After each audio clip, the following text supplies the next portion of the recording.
Notice ले ICC आपके ख्याल में? अच्छा नहीं, आईसीसी देखिए मैं जल्दी से ख़त्म करता हूँ।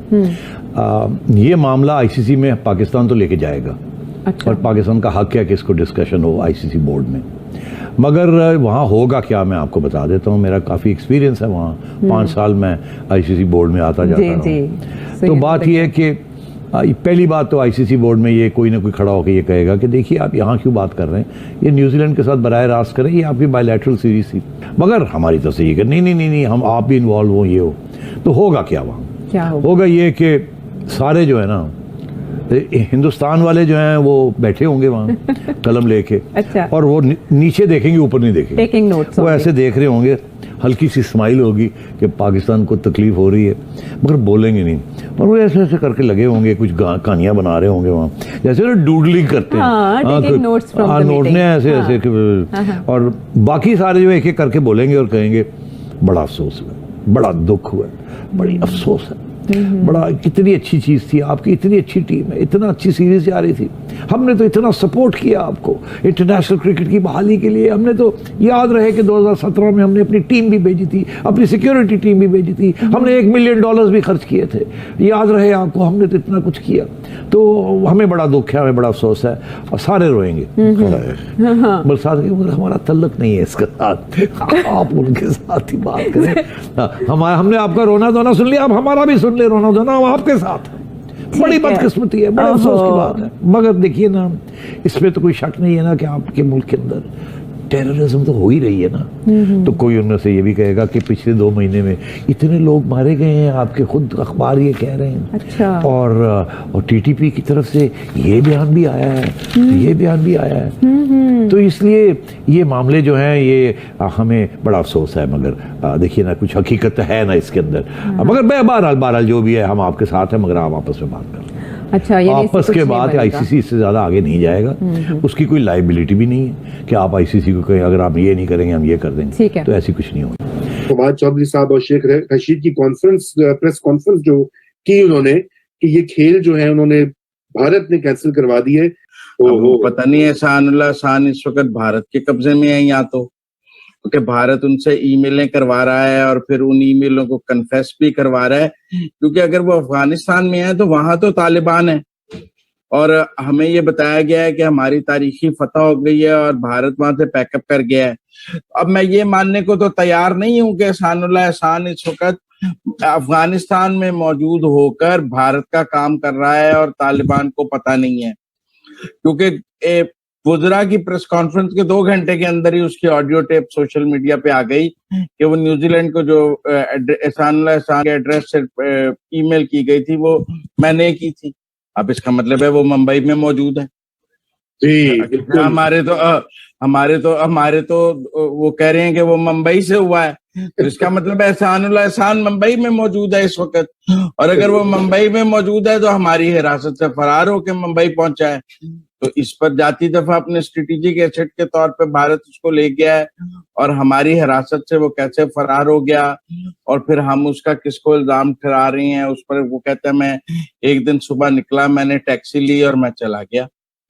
तो मुझे फहम है और ये बड़े खतरनाक टॉपिक्स हैं जो आप छेड़ लेते हैं। सबसे आसान बात है ये कहना कि जी भारत ने कराया है और हम उसकी बिल्कुल मजम्मत करते हैं। भारत का जो यार है वो गद्दार है, मोदी का जो यार है वो गद्दार है। 2 हंसों का जोड़ा फवाद चौधरी और शेख रशीद साहब ने जो प्रेस कॉन्फ्रेंस की, बात यह है कि आप ये जुल्म की दास्तान, हमारे साथ ज्यादती हो गई और ये हो गया फलां हो गया, इससे पाकिस्तान के अवाम की हमदर्दी लेने का तो कोई फायदा नहीं है। नुकसान हो गया है। अगर आपने कायल करना है कि ये ज्यादती की गई है तो आप न्यूजीलैंड वालों को जाकर कायल करें, बरतानिया वालों को कायल करें। अंदर वक्त तो शोएब अख्तर और जितने पुराने खोखे हैं, चले हुए खोखे, टूटे हथियार, ये लोग गए और आई वॉज वेरी सरप्राइज्ड। मैं भी देख रहा था एक में शोएब अख्तर को। अब क्या हुआ कि ये लोग, इन्होंने मना कर दिया कि हम नहीं खेलेंगे, ये लोग वापस हो गए। साहब इंडिया की साजिश, उसका भी कारण है वैभव। ये जो पूरा मामला है ना इंडिया की साजिश का, it's got very deep cultural roots also in Pakistan एक साइकोलॉजिकल रूट्स हैं, कल्चरल रूट्स हैं।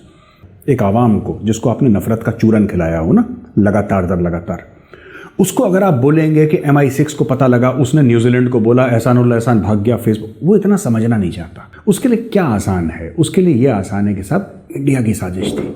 जब किसी कौम को 75 सालों से आपने भारत के खिलाफ, हिंदुओं के खिलाफ जहर खिलाया हो, पिलाया हो, तो वो तीसरी चौथी जो नस्ल निकल रही है वो यही सोचती है। आप पाकिस्तान स्टडीज़ की मैंने किताबें देखी, this is the level of hatred, right, which is all right. मतलब हमें कोई फ़र्क नहीं पड़ता, आप हेट करो तो खुद आप करते रहो, हमें क्या फ़र्क पड़ रहा है।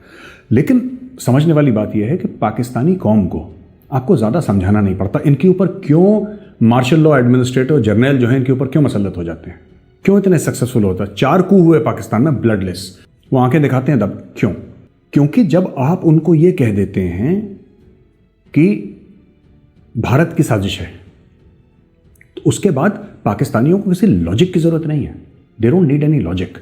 बस आपको ये कहना है यहूदी की साजिश है, हिंदू की साजिश है, भारत की साजिश है, इजराइल की साजिश है, अमेरिका की साजिश है। बस ये 4-5 साजिशें उनको सिखा दो, क्या नहीं गए। तो उन्होंने बोल दिया, ये शोएब अख्तर, सिकंदर बख्त वगैरह जितने भी पुराने ये थे खिलाड़ी अपने रिटायर्ड, इन लोगों ने बोलना शुरू कर दिया और बड़े गुस्सा कि साहब क्रिकेट की मौत हो गई है, इसकी मौत हो गई है। जो सो कॉल्ड हैं, जो अपने आप को स्ट्रेटेजिक थिंकर्स बताते हैं टेलीविजन पे, तो ये लोग आए, ये फिर दूसरा चूरन बांटना लोगों में, ये बिक जाता है पाकिस्तान में। इंडिया जैसे नहीं कि जहाँ पे लोग सवाल पूछते हैं, वहाँ पे सवाल पूछने का रस्म है नहीं वैसे पाकिस्तान में, और सवाल पूछते हैं तो बड़े बेवकूफ़ी के टाइप के पूछते हैं। तो क्यों हमारे साथ ऐसा करा, ये किसकी साजिश हो सकती है? इंडिया तो बहुत बड़ा मार्केट है, 15-16 ई लगा के एक मार्केट तैयार करा इन्होंने कि इंडिया बहुत बड़ा मार्केट है भैया इंडिया। अब न्यूजीलैंड इंडिया की बात टाल नहीं सकता, BCCI तो गुंडा है, पैसा है, इंडिया पैसे का गेम खेल रहा है। अफगानिस्तान में जो हम लोगों ने करा, हमें उसकी सज़ा मिल रही है, ब्ला ब्ला ब्ला ब्ला ब्ला। अब धीरे धीरे जैसे सच्चाई सामने आई, इनको ना पाकिस्तानियों को ठंडा होने में 4 से लेकर 6 दिन लगते हैं, उसके बाद ये अपने आप ठंडे हो जाते हैं। अब धीरे धीरे ठंडा होना शुरू हो गए। अब इसके रिजल्ट में क्या हुआ कि पाकिस्तानी बड़े मायूस हो गए। सही सी बात है, हमारे साथ होता, श्रीलंका में होता, इंग्लैंड में होता, कोई भी मायूस होता। क्रिकेट टीम स्टेडियम से चली गई, this is a bad thing, should not happen to anybody. But जिस तरीके से पाकिस्तान ने रिएक्ट करा, ये दिखाता है कि वो मुल्क मैच्योर नहीं है।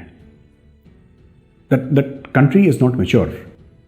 मुल्क जो है वो जज्बात से नहीं चलते, वो अकल से चलते हैं, इल्म से चलते हैं, शऊर से चलते हैं। कोई भी मुल्क जो है जज्बात से नहीं चलता। They are stupid people, they are foolish people. अच्छा, तो अब 2 जगह से ये बात आ गई कि थ्रेट जो थी, उन्होंने न्यूजीलैंड वालों ने उसको सीरियसली लिया। एक ईमेल आई हुई थी और एक इन्होंने फिर इंसाफ से बात भी की, जिन्होंने ट्वीट भी की हुई थी, जो तस्लीम करते हैं। ट्वीट नहीं, वो फेसबुक पे लिखा पोस्ट की थी। तो यहाँ तो गवर्नमेंट कह रही है कि वो फॉल्स है, वो कहते हैं नहीं फॉल्स नहीं, मैं ही हूँ। तो अब बात ये है कि ये तो हमें कभी नहीं पता चलेगा कि ये थ्रेट रियल थी या बनाई गई, मगर न्यूजीलैंड ने इसको सीरियसली ले लिया। और मैं वही अपना पुराना मौक़िफ़ फिर दोहराता हूँ कि न्यूजीलैंड के पास 2 ऑप्शंस थे। एक ये कि सारी बात पाकिस्तान को बता देते, उस वक्त जो बताई भी होगी, और कहते कि जी फिर आप बताएं, और हम कहते जी कोई इशू नहीं है, ये सब बकवास है, और आप खेलें, हम जो गारंटी दे रहे हैं। एक तो ये था। दूसरा ये था कि वो खेलते और कुछ हो जाता, वो आते जाते कुछ हो जाता और उनका नुकसान हो जाता। अगर नुकसान हो जाता तो ये न्यूजीलैंड पाकिस्तान नहीं है। वहाँ अवाम ने ये कहना था, मीडिया ने ये कहना था, उनके जो ऑपोजिशन है उसने ये कहना था प्राइम मिनिस्टर साहिबा कमाल हो गया, रिस्पॉन्सिबल। आपको एक ईमेल भी आई, आपको फलाने बंदे ने ये भी कहा और आपने छोड़ा, आपने पाकिस्तान की बात मान ली और आपने हमारे लड़कों को इन हार्म्स वे डाल दिया, और देखें क्या हो गया। तो वो प्राइम मिनिस्टर की छुट्टी हो जानी थी। ये मैं आपको बता दूं, ये न्यूजीलैंड है, छोटा सा मुल्क है, वहाँ हर चीज़ को बड़ा सीरियसली लिया जाता है और बड़े रूल्स एंड रेगुलेशंस हैं। वहाँ रेलवे एक्सीडेंट हो जाए, मिनिस्टर गया, हालांकि मिनिस्टर का कोई तल्लुक नहीं होता कि जी ट्रेन कैसे चल रही है नहीं चल रही, मतलब वो जिम्मेदारी लेते हैं, जाहिर है। हमारी हुकूमत ये कह रही है कंस्पिरेसी थी हमें बदनाम करने के लिए। वो कहते हैं जी हमें नहीं पता कंस्पिरेसी थी ये नहीं थी, हम रिस्क नहीं ले सकते थे, रिस्क नहीं ले। और ये हमारी मौक़िफ़ ये है कि हम कन्विंस नहीं कर सके उनको कि ये था ये नहीं था। कि उस दिन जिस दिन मैच होना था, एक इंटेलिजेंस एजेंसी ने हमारी एजेंसियों को बताया कि उन्होंने जब, क्योंकि उनके पास ये सारी इंफॉर्मेशन पहले से थी, अच्छा, ईमेल वाली भी और वो बात वाली भी, तो उन्होंने मॉनिटरिंग करनी शुरू की कम्युनिकेशंस, फोन्स की, इलेक्ट्रॉनिक, उनके पास इक्विपमेंट होती है। उन्होंने वो उनका ये कहना है कि हमने चैटर सुनी है कि शायद ये थ्रेट रियल है, अच्छा, और हमारा ये फ़र्ज़ बनता है कि हम आपको बताएं कि हमने भी सुना है चैटर के ऊपर के कुछ ऐसी बात चल रही है। तो फिर जवाब क्या मिला? तो जवाब क्या मिलना था, उन्होंने हमने यही कहा होगा थैंक यू वेरी मच, हम इन्वेस्टिगेट करते हैं। हमारा यही मौक़िफ़ रहा कि ये सब फ्रॉड है, झूठ हवा है, जैसे फवाद चौधरी साहब मगर कह रहे हैं। अब न्यूजीलैंड के लिए तो ये हो गया ना कि एक साहब है वो ये कह रहे हैं जी कि ठीक मैं आपको बता रहा हूँ और मेरा ये हैसियत है, मैं ये हूँ, मैं फलाना फलाना हूँ। दूसरा ये कि एक ईमेल आती है, और तीसरा ये कि यहाँ की जो एक इंटेलिजेंस एजेंसी है डिप्लोमेटिक इनक्लेव में, आपको पता है 3-4 आइज वाले वो कहते हैं ना 5 आइज, उनमें से 3-4 तो यहाँ बैठे हैं ना जी जहाँ आंखें लेके जी, तो उनकी तरफ से इनको पाकिस्तान को कहा गया, हमने भी सुना है।